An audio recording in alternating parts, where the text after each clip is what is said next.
This time is not like our forefathers. My grandparents used to have a very big land, but because of the population, the land is minimized. Mine is not even a quarter acre, and I have to use it. Most of us work in our farms. So if you have a very small land, you need to have something that can sustain you on a daily basis. Here, we don't know how to eat. We don't know what to eat. And we don't eat to get a balanced diet, but we eat to get food. And that is a problem we have. We can produce the best food, but we don't know how to do this. So it is very important, sincerely, it is so important for the people to be trained.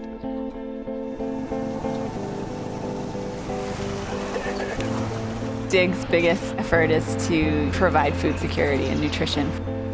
We've taken on the context of Africa, specifically people affected by HIV. In a lot of the communities that we work with, subsistence farming was just that. It was farming to survive. And so one of the things that we're really interested in exploring is how can we shift farming as just a way to live, but actually a way to thrive and improve your livelihood and create opportunities for yourself that weren't already there. I think ideally, DIG wants to be working with local leadership. The motivation and the movement comes from them, and I think it has to be that way from a sustainability point of view. Health begins with having enough food to eat. And so if you don't have enough food to eat, your whole body is compromised, and really you'll struggle to be healthy all your life. So we wanted to look at what's sustainable, how can this move forward, how can communities really benefit themselves in the long term, how can they keep these programs going, and the incentive was always financial. So in our program in Luala, we really thought, let's show people how vegetables can bring financial benefit to them or improve their livelihoods, and at the same time still affect their health. Economically, we are down. If we can't produce from our farms, we need to help one another to boost the economy of the community. We have a whole community of farmers that see the value in shifting farming from subsistence farming to farming as a business, as a job.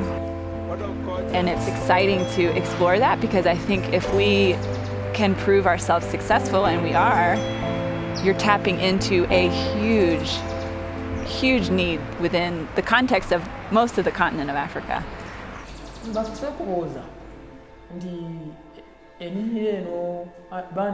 DIG has really supported my communities. I'm a community-based facilitator, so I need to find options, see that we can help our community acquire what it doesn't have. After I had acquired skills from DIG, my brain was widened. I was open to new things. I started realizing why I should do gardening. I had the heart of working together.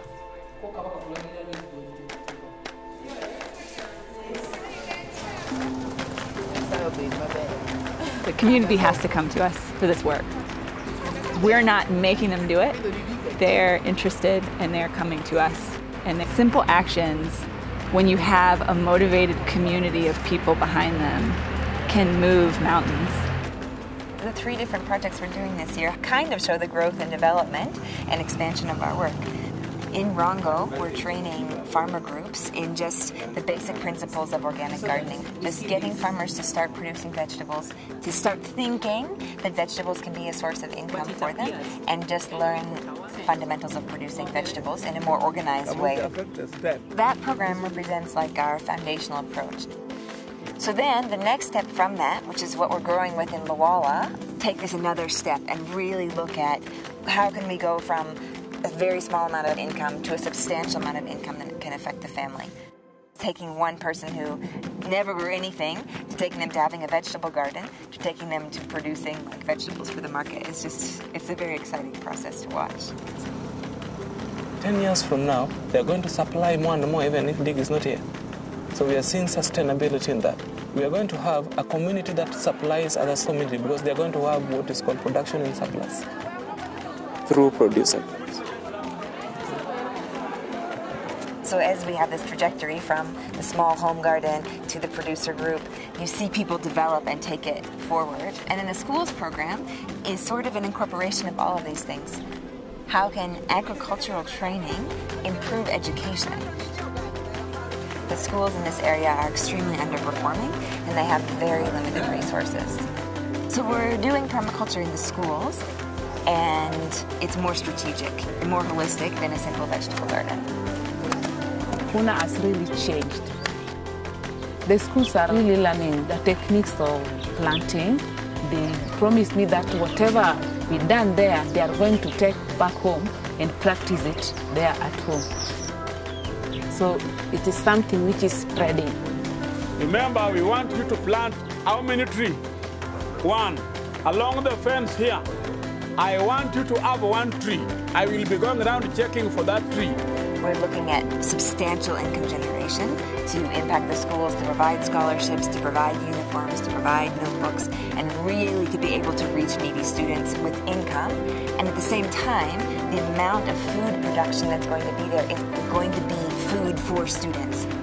We're trying to fit in within the context of the people that we're working with, seeing what do they need, what's going to nurture their bodies, what's going to nurture their land, what's going to nurture their families, their education. What piece is it? And it's sustainable food. Before DIG entered this area, people used to plant anyhow. Maybe after a very short time it is gone because of the drought and everything. But when I went there and saw that DIG garden, I was amazed. How can vegetables be grown on such things? And I just decided I must learn more of this. I should be trained to know how to dig like this and maybe take this digging to my home.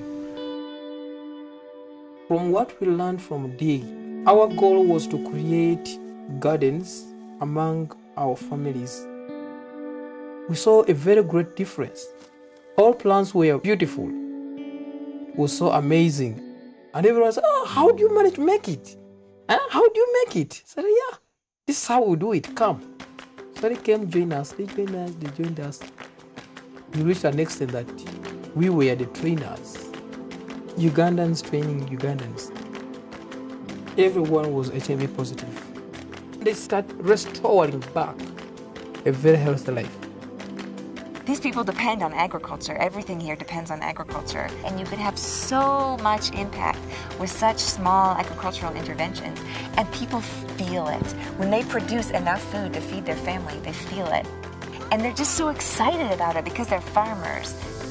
What we as a DIG community move into the community is we must increase home gardening of vegetables.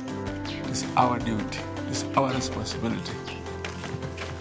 DIG trained me, I've trained many.